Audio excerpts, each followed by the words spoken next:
It's a brand new day. Welcome on board. Up and grateful. Yes, we are grateful for each day, despite the challenges, despite the things that are yet to be done. We are privileged to breathe and we are alive. If they tell you the cost of oxygen in hospitals, trust me, we won't be able to afford it. So just be grateful for life. Forget the things that are undone yet. Gratitude is what makes everything possible. It makes the little to become plenty. So just be grateful for this day. Welcome on board. It's Good Morning Abuja on NT Channel 5, the Unity Station. I'm super excited to be on your screen. What a privilege. Thank you. My name is Zuloma Ibe. I trust you had a fantastic night rest. So we're beginning with our motivational talk. And Coach Didi is here to motivate us on anger management. A big one. We all need to learn how to manage our anger. Let me tell you something. Anger is not always about the present moment. I give an example of there's always one person in your life that, or in the workplace, you say good morning, and the person will go like, what's good about the morning? They're not bad people. People who are angry all the time usually means there's something deeper. Because anger is not just about that present moment. It's about past experiences. It's about past disappointments and unhealed or unresolved pain. So when people hold on to that kind of pain for a long time, it can be explosive. So the thing is, healing starts with awareness. Be aware of the fact that if you're angry all the time, it's a signal that all is not well. It's a signal that you've bottled up so much for over a long period of time. And it's coming out as frustrations, irritations, and explosive anger sometimes. So look within yourself. If you're angry all the time, Kulu, there's a reason you're angry all the time. You're not mad. You're angry all the time because there is something bottled. There's something deep within you that you're carrying. And I think it's time to let it go. And the first step is awareness that it is actually happening. Now we know better on how to manage our anger because trust me, anger, they're inevitable. So we'll get angry. It's normal. But how to manage it makes the difference. How to react and when to react makes the difference. Thank you very much, Kojidi, on that anger management tutorial. Yes, I'll call that tutorial. Thank you so much. So now it is time for us to exercise. Keeping fit is a big deal. We don't joke with that here on Good Morning Abuja. So let's go and exercise.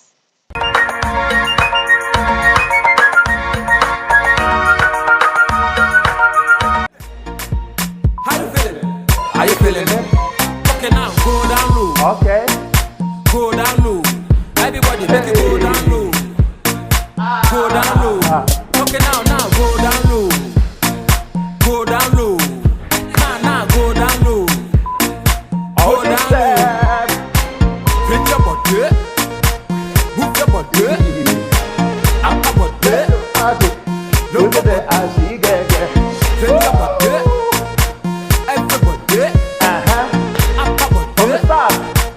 Let's go. We go. Me looking fantastic. Me that's it. Afrolectic. Me that's it. Afrolectic. Me looking fantastic. Me that's it. Afrolectic. Rotation. Are you ready? F5. Me that's it. Afrolectic. Go. 1, 2, 3, 4, 5, 6, 7, 8. 2, 3, 4, 5, 6, 7, 8. 3, 4, 5, 6, 7, 8. 4, 5, 6, 7, 8. Go low. 5, 6, 7, 8. 6, 7, 8. 7, 8. M. Alright, are you ready? Okay, now, let's go. Say her. Let's go. Say her. M. Okay, boom, boom. Hey. Boom, boom. Hey. Boom, boom. Hey. Boom, boom. Hey. Say her. Ah, boom, boom. Hey. Boom, boom. Hey. Boom, boom. Hey. Boom, boom. Hey. Say her. Let's go. Okay, boom, boom. Hey. Boom, boom. Hey. Boom, boom. Hey. Boom, boom. Hey. Ready? How you feeling? Okay, now go down low. Go down low. Everybody make it go down low. Go down low. Okay, now go down low. Go low. Are you ready? Go down low. Let's go. Now go down low. Go down low. Hold this step. Fit your body. Move your body. Up your body.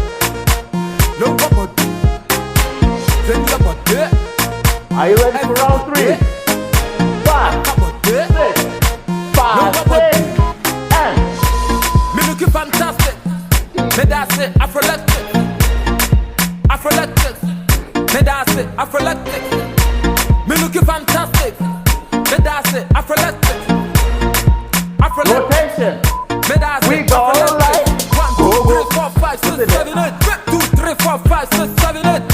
3, 4, 5, 6, 7, 8. 4, 5, 6, 7, 8. 5, 6, 7, 8. 6, 7, 8. Let's go. 7, 8. Alright, are you ready? Okay, now, let's go. Say her, say her, say her, say her. Okay, boom, boom, Hey. boom, boom, Hey. boom, boom, Hey. boom, boom. Hey. Then say her, say her, say her, Then say let's her. go.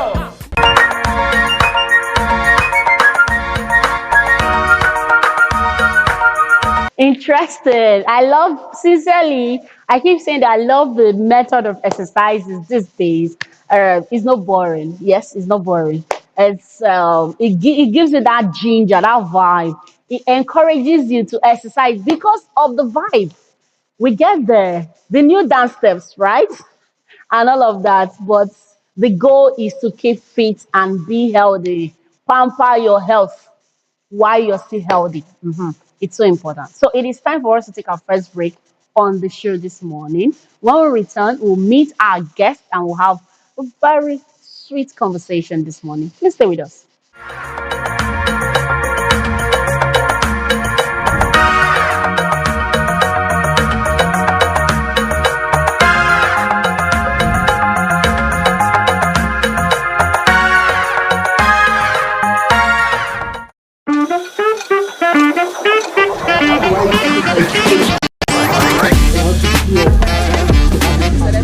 Hey, you're welcome to another wonderful episode of the number one program for women by the women daily life.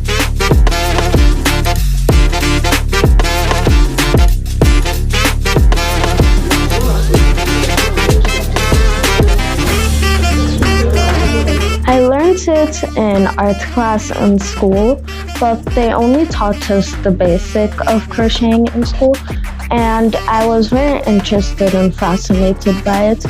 And for the women, we are, let us talk from our own part of the world. We are a woman, there is so much expectation. So it's on that very lovely and light note, I want to say thank you for being with us today. And tune in same time, same station next week on your number one station, NTA, Channel 5 of Abuja. Today is Tuesday, the time is 7:30.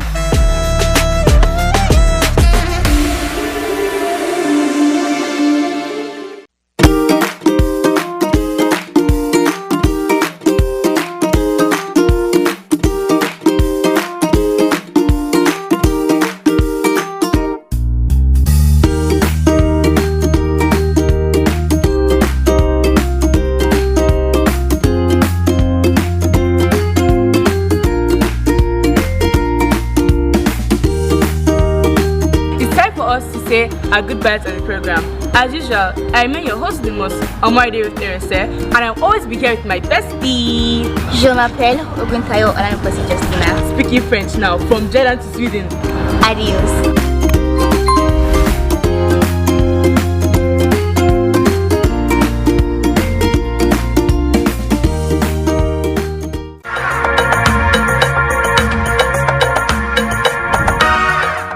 Of course, it's a fresh week and we're excited to be alive. Welcome on board. It's Good Morning Abuja on NCH Channel 5, the NC station. Welcome back from that break if you just joined us. Yes. Today we have Engineer Abayomi Onosanya. He's going to be talking to us on something very unique and interesting: industrialization through partnerships. How are we going to get industrialized?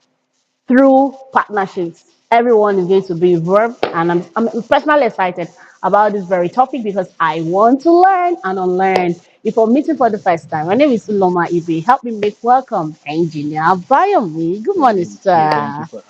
Welcome. All right, so this topic is interesting for me. I like it. Let's get into it. When you say industrialization through partnership, what does it mean and what area are we focusing on or should we focus on? All right. First of all, good morning, Nigeria. Good morning, Abuja. Um, Nigeria is a blessed nation, Yes, we are. and our population is an advantage. If you look at China, China is a country of 1 point something billion people, and they've turned that population into value that the whole world basically is benefiting from now. And Nigeria should not be different because we are a population of very, very intelligent, educated, and smart people. And we should leverage on that population to turn it into money. And how do you do that? You do that by industrializing. And how do you industrialize? You industrialize by creating a lot of industries across every sector, from food to mining to entrepreneurship to a whole lot of other sectors you can think of. And in order for us to do that, we need to come together as people and as corporations, because the job of industrialization cannot be done by the government alone. It's not possible because their job is to drive policy, put platforms in place for people to be able to industrialize and innovate. So it becomes very imperative for us as a people to start thinking of modern ways of partnership, because in those days the problem has always been, oh, I have money, I'll give it to my brother, I give it to my friend, and then along the line we start to fight ourselves. When money starts to come into the picture, then the stories will start. You say, no, I was the one who gave him 1 million to start. Then the guy will say, no, you only gave me money, or you didn't even give me the money at all. And in fact, most of these so-called partnerships in those days, they were not even on written agreements. It was just on the basis of trust. And some people still do that even today. So in order for us to be able to move forward, to be able to close the gap and become an industrialized nation, we need to redesign the way we partner together. And hopefully we will have time to be able to break it down into what are the steps that we need to do to form partnerships, sustainable ones, and not just sustainable ones, partnerships that will last beyond us as investors or as partners. Because in the West, you discover that even in America, for example, 80%, more than 80% of any of the corporations driving the economy are small businesses. And when I say small businesses, I'm talking corporations formed by 2, 3 people who started 10, 20 years ago. So we as Nigerians, because we're too smart not to be industrialized, so we need to start putting those frameworks into practical applications for us in order to grow, because there are diverse opportunities available in this nation. The food sector is a gold mine waiting to be explored. Because if you and I come together, for example, we start a cashew processing business, for example, it's as simple as bringing our resources together, our contacts, and then probably we go to Kogi State or we go to Nasarawa, source the cashew from the farmers, and then we set up a processing plant somewhere in Abuja or Karu where we will peel the cashew, we'll roast it, we'll package it, and we export to the US. And you find out that this is not happening currently because Africans have this mentality of me, myself alone. I started this business, I run it, and this and that. And you discover that the moment the guy dies or anything happens to him, the business basically dies. In fact, businesses in Nigeria and Africa don't survive more than one generation, even if it survives the lifetime of the guy itself. You get what I'm trying? So we need to create systems that allows us to be able to work together. And the people also have this misconception. I need to have 100 billion to be able to do a business. No, no. Even if you have 50,000 naira, you can have even cooperatives starting companies that would go global, go across the continent and become so massive. So this is why I love this topic we're discussing today, because it will teach our listeners how we can actually develop this nation. I love this topic, trust me, because we keep hearing industrialization is the federal government. The federal government wants to industrialize this. They want to industrialize this and that. But now you're talking about people to people industrialization. Exactly. So we would like to know the steps. All right. How do we come in? I have 100,000. And Madam Aisha has 50 million. How can we partner? How can we make it work? Like those days you hear, okay, I'm giving you this 100,000. You pay me back later. There's no documentation. Do we need to document things? Do we need to get CAC? Do we need a lawyer to get into this people to people? Fantastic.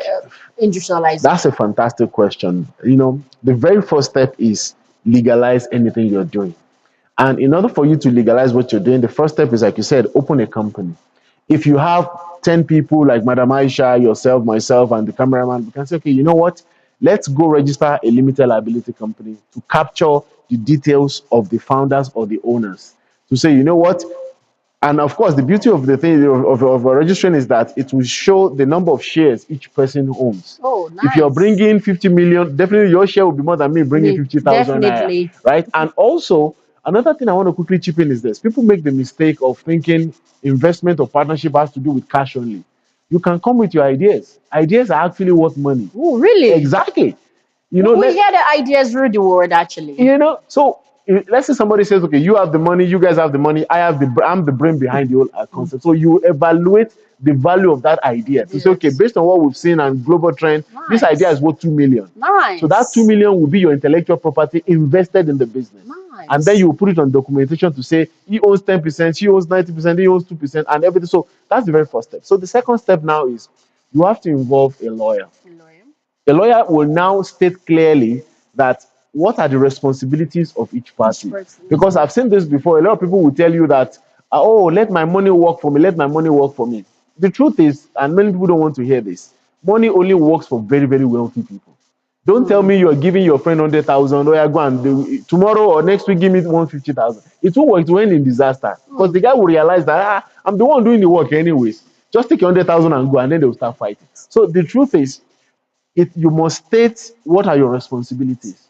Okay, you're bringing 100,000 naira. What will be your duty in the company? Is it looking for raw materials? Is it giving us connection with potential buyers? So everything must be captured in black and white and clear. So after that has been done, we also need to think about legacy. Legacy means if this business by God's grace becomes a multi-billion-dollar business, what happens when we are all gone? What happens to who inherits our business? So you need to put succession plan in all these legal agreements that you have. So that will now serve as a template for you to start running the business. And also, we also need to mention the area of risks because Africans hate risk. When you tell them there's a possibility of losing this money, but they say, no, I don't want to hear. It's not my portion. It's not my portion, exactly. And the guy would even tell the other guy, you told us you have the idea. Now we've given you the money. If it fails, we're going to hold your shirt. You're going to return our money. You know what I'm saying? So all those information and data needs to be captured on the documentation to say in case we lose money or the company becomes indebted, how do we share the losses? People always think about we share profit. What about the losses? What about lawsuits? So everything will be clean and clear. And once that is done, then you now move to the next stage of actual implementation. And this is where people also get it wrong. You may have the idea, you may have the money, but you may not have the technical skills to actually run the business. Then the issue of recruitment. Who amongst us has the technical qualification to do each part of this business? Okay, fine. You are an engineer, you are this, you are that, you are that. So, and if you don't have, you have to recruit somebody from outside to actually come and do that job. And you have to stipulate their salary to say, you know what, we'll be paying you 500,000 per month, 200,000 per month.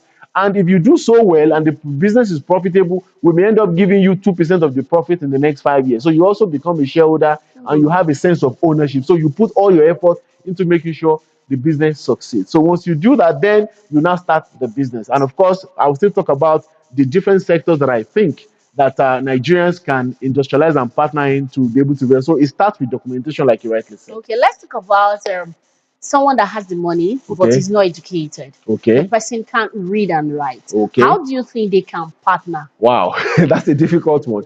Anyway, since we live in a country of laws and the constitution protects everybody, whether you're not educated or not. So if that person brings the money and he or she is not educated, he or she still has to sign the contract, and the contract must be explained very well to that person. In fact, that agreement can only be signed in the presence of a lawyer and an interpreter to explain to that person, say, Madam, oh, this 100 million you are giving us, this is what we are going to do with it. Do you agree? In fact, probably recording an audio acceptance. Say, I agree that they are going to use my money to do this and this. And if we lose the money, this is what will happen. This is what will happen. So that way, I think education should not actually be a barrier. But believe you me, this nation is littered with opportunities. That's so much so that we'll become so wealthy that foreigners will be coming to work in Nigeria as our laborers. Believe me, the opportunities are there. We are in a contemporary world, 21st century. We have the Gen Zs, the Alphas, the Millennials. How do you think they can also partner? You mentioned something interesting, partnering with your ideas, not necessarily with your money. So how do you think these guys can partner together and make things happen? For the young ones out there, I think the beautiful thing about Nigerians is that we're never devoid of ideas. And in a business, you may actually need to bring some of these young people on board to be able to add new methods of doing business. For example, for we the old school, we believe in human relationship one-on-one. Oh, I know that guy, I know that. But these people, they can sit on their computer and sell to a customer in France. They can sell to somebody in South Africa. So that uniqueness, that brilliance that they bring to the picture really, really helps. And if you don't involve them in such partnerships, your business may not survive beyond our generation. Because the next generation, who knows? People may not even need to go to work anymore. They may just sit on their phone and be, selling the tomato paste or whatever you are making. It's possible. So I think we should not be afraid to incorporate them, although they need to be guided because they tend to be more. They take a lot of risks that you and I won't take. So we need to be that balancing force to let them know that yes, some risks are worth taking, but some are not just worth it. So I think it should be a mix of young generation, the old school, and the new school to be able to say, you know what, let's try to make this work because Nigeria needs to move forward. And for us to move to where America is today, we always need to work together. And of course, they should be involved. They should be involved. Let's talk about the Market Women Corporation. Okay. We see when you go to the market here, this one is Fish Women, Fish Sellers Association, the ones that sells Gary, the one that sells Fufu and all of that. How do you think they can partner? Wow. Because most times you see that this one is the one pulling the force. She buys from the manufacturer and distributes to this.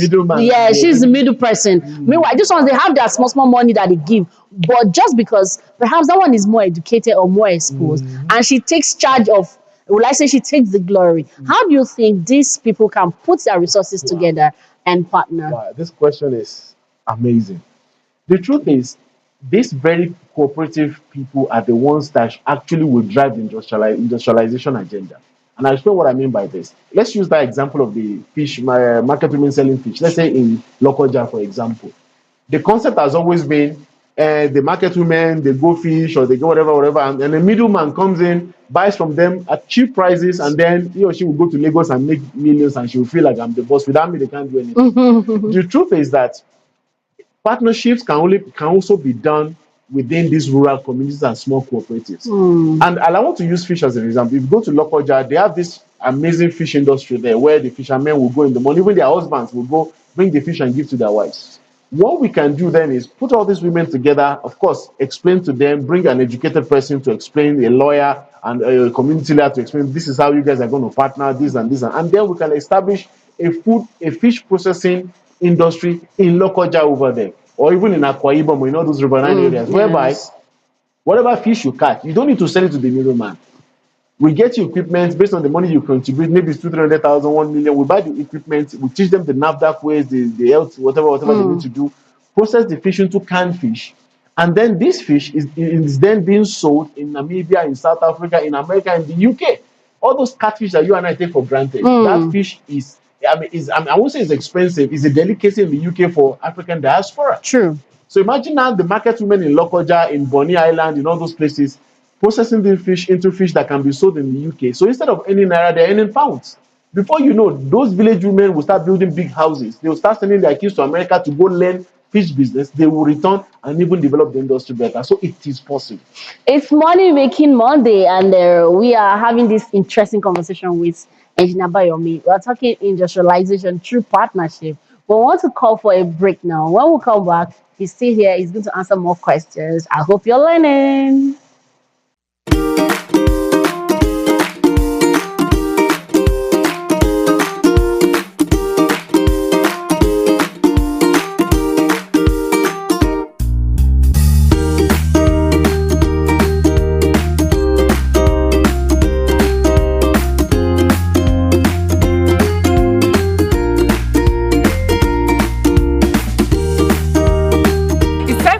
Say our goodbyes on the program. As usual, I remain your host the most, Day with Erese, and I'll always be here with my bestie.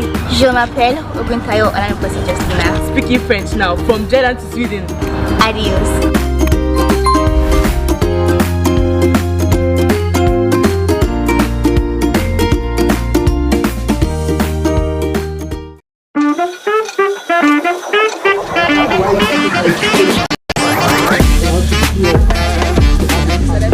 Hey, you're welcome to another wonderful episode of the #1 program for women by the women daily life.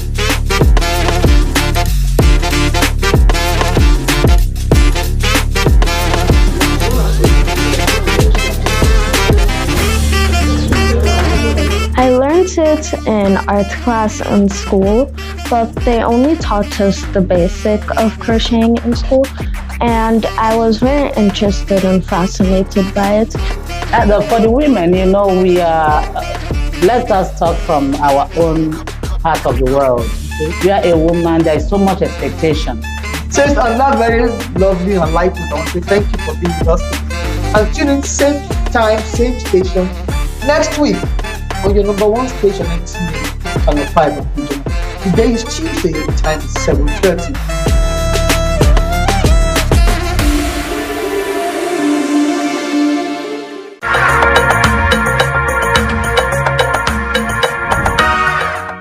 All right, we're back on your screen. If you just joined, this is Good Morning Abuja. And Naboyo Mystic here. We are talking industrialization through partnerships. How can you partner with little money you have with someone, and before you know, the money is massive. Okay, Engineer Bayomi, let's talk about the opportunities in each sectors. Some persons, they might not necessarily know anyone like a family member or fish. They are not fish into fish selling and all that. They are looking for a sector, an organization. But where do you think opportunity exists that people can just buy in? All right, thank you. It will shock you to know that every state in Nigeria has something to offer, including the FCT. And because of the uniqueness of our beautiful country, Nigeria, you can close your eyes and open and see an opportunity right in front of you. And I'll try to do justice to as many sectors as I can do within the limits of our time. Let's say, for example, let's talk about, let's pick a state and I'll tell you which opportunity, just write a random state. Akwa Ibom State. Akwa Ibom, thank you very much. Akwa Ibom, for example, is you can do, what's it called, fish processing. Not just fish now, but what we call crustaceans, shrimps, and all those seafood. Periwinkles. Periwinkle, thank you very much. So what you now need to do then is, the first step is check whether you have enough stock of those raw materials that you want to work on. And then you now learn how to do it professionally, world-class standard, because we don't want to do anything, that is below the standard. Once you've done that, then when the partnership comes together to say, you know what, we can always get periwinkle, for example, or snails and what have you. Then we now start looking at which market can we sell to. And we now discover that in Japan, all these seafood you and I take for granted is worth billions of dollars in Japan, especially Japan and China. Nice. Do you know how much they sell tiger shrimps in China? It's a lot of money, a lot. That same tiger shrimp you and I just take for granted, especially from that zone. So what you now do then is the cooperative comes together. There will be a portion of the fishermen who will be a part of the cooperatives who goes to fish, bring them in. And then they will now do the packaging, the cleaning according to standards, remove the intestine and everything, package it to standards, put it in vacuum seals, freeze it, and then before you know it, you export it to Japan. In fact, fresh food is being flown to Japan every day by air from all over the world. Wow. There's a market in France called Rungis Market. In Rungis Market, you will see thousands of vendors buying different types of seafood products, from octopus to squid to seals to snails, everything being sold every day, and billions of dollars move through that market every day. But Nigeria is not represented. Now imagine if we can gather pockets of cooperative societies or partners across all our riverine areas to now have maybe 500 food processors or seafood processors in our riverine areas, all the way to Bonny and the rest, where we package this food and we sell every day to Europe. And thankfully, we have flights that leave Nigeria every day to those countries. We just use passenger capacity, not even the cargo capacity. And before you know it, those people will become billionaires. That's Akwa Ibom. Let me even pick Nasarawa, for example. Nasarawa has a lot of gemstones. And the gemstones they have range from kunzite to sapphires to amethyst and whatever. These are gemstones worth billions of dollars. A single gemstone, a single carat of, let's say, sapphire could be as high as maybe $500 a carat. And a carat is 0.2 grams, not even 1 gram. And we have those big stones. Massive. Exactly. So what do? We gather the community people. We get investors from Abuja, from Lagos, Nigerians. They come together. Okay, you know what? What do we need? First is, how do we mine it? Okay, we get the licenses from the cadastral officer in Abuja. Once the license is ready, we get the partners contribute over. They need to contribute. We get equipment, and then we process those stones we cut those stones into acceptable shapes in Thailand, in Switzerland, in Malaysia, in Thailand. So once they do that, then we know that yes, we now have a commodity that the whole world wants to buy. Believe you me, the buyers will fly in to come and buy. There's a market in Thailand called Chantaburi. Chantaburi is like an informal or semi-formal market where gemstones across the world is being sold. You see people bringing gemstones from Nigeria. We've seen people from Nigeria, from Mozambique, from Ghana, all over going there to sell gemstones for peanuts. But if we have our own market in Nasarawa alone or even Abuja where people can fly in and buy Nigerian gemstones, we will be making millionaires every week. And before you know it, the entire Nasarawa will develop. Let's look at food processing. Let's start from a place like, let's say, Benue, for example. Benue is the food basket Basket of of the this nation. nation. If you see them, every time I see mangoes in Benue, I get angry because I know the value of all this, what we call food concentrates. The food concentrate is there. I mean, food concentrate is basically when they peel the mango and then they sterilize it and concentrate into the concentrated juices that into concentrated fruits that they use in making fruit juices. Juice. By the way, most of the so-called fruits we import from abroad, how do they do it? They buy concentrate in drums and then they add water, put some preservatives, and then voila, you have juice that we import, and we love juices in Nigerian parties. And Not to even talk we about do, foreign we markets. do. So that can be done in clusters in Benue State. We will gather the farmers in Boko or in all those places where they have all those things. We now say, okay, fine, a cooperative of 100 people, investors, who bring maybe 200,000, 1 million, and then we get equipment. And beautifully enough, you discover that these equipments don't need to cost billions. In fact, some of those equipments are being fabricated here in Abuja. We do that ourselves. Oh, Imagine. yes. With 2-3 million, you start the equipment. All you need is we even get to buy the place from day. Within 2 weeks, the machine is ready. All you need to do is bring the people together, teach them how it's done. We get somebody from NAFDAC to show them, okay, if you want to export, don't do this, don't do this. This is the way to make it clean. Once that is done, packaging is available in Nigeria, even in Kubwa. There are people selling packaging in Kubwa. So everything we need to have a massive fruit industry, for fruit juice industry, we have it in Benue. Not to talk of Taraba, where they have oranges. Not to talk of Jos, where they have strawberries. In fact, jams. Let's talk about the Jos Plateau State. Jos Plateau State has strawberries, but these strawberries you see people selling on the road, begging you to buy. Oh, guy, please buy strawberry. I see it, I get angry. Why? Because strawberry jam imported from Lebanon is 8,000, 9,000. That small jar that is 350 grams or so. We can do the same. All you need are equipment worth around 5-6 million. Get people together, train them how to do it, make fruit jams. Within a week, you can start a jam processing factory here in Jos or anywhere in Nigeria for that matter. And those jams can reach all over the world because not everybody produces strawberry. And the list goes on and on and on and on. What about the fashion industry? You see, I go to Gariki market, and I see a lot of small clusters of people sewing clothes. And I ask myself, why can't these people come together to form a massive clothing industry? Because in places like Sri Lanka, these are places I've been opportunity to have lived before. You discover that they've created a massive clothing industry that a single factory employs 5,000, 10,000 people. What do? All these expensive shirts we buy from France, from Italy, guess what? They are made in Sri Lanka. And the cost of production, I hope I won't get in trouble with this, is at $10, $15. That's the cost of production. But the moment it gets to stores in the UK, £200, £500. How does this work? It's just a group of investors or partners who come together to get sewing machine. All those, I don't want to mention the name of the brand now. You buy that sewing machine around $120 each, and you can buy 10, 20 machines. And start. Train your people very well, because see, the way we sew clothes here, we're good at sewing, but the problem is we The don't know the finishing. little thank you. We don't know those tricks. In Sri Lanka, for example, there's somebody called a cutter. His job is to cut and cut alone. They pay them a lot because if he makes mistake, In the your cotton, design there's is problem. gone. And there's something called QC. His job is to watch every stitch to make sure that none of them skips.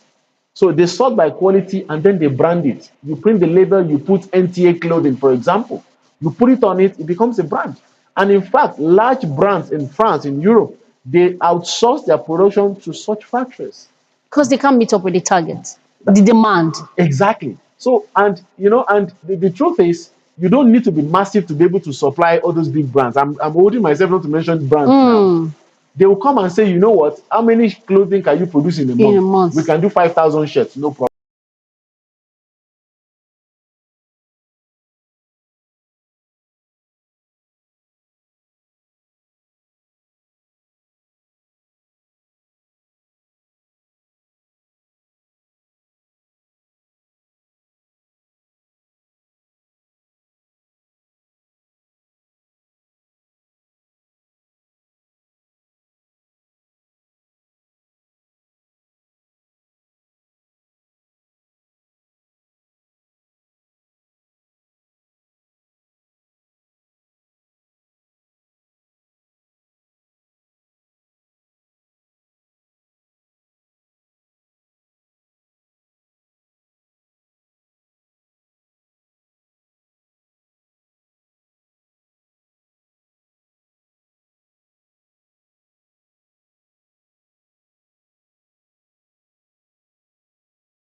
Ladi Dosie Kwali was born in 1925 in present-day Kwali town in the Federal Capital Territory. She was the first Nigerian internationally recognized potter. Pottery work was popular amongst Gwari women of that era. Ladi Kwali was an exceptionally good potter, and her works were bought by the emir to display in his palace. Her works were seen by Michael Cardew, a senior pottery officer with the Nigerian colonial government. He convinced Ladi Kwali to join him at the Abuja Pottery Training Center in 1954, now renamed Ladi Kwali Pottery Center. At the center with Cardew, she was able to learn how to use the potter's wheel, glazing, and kiln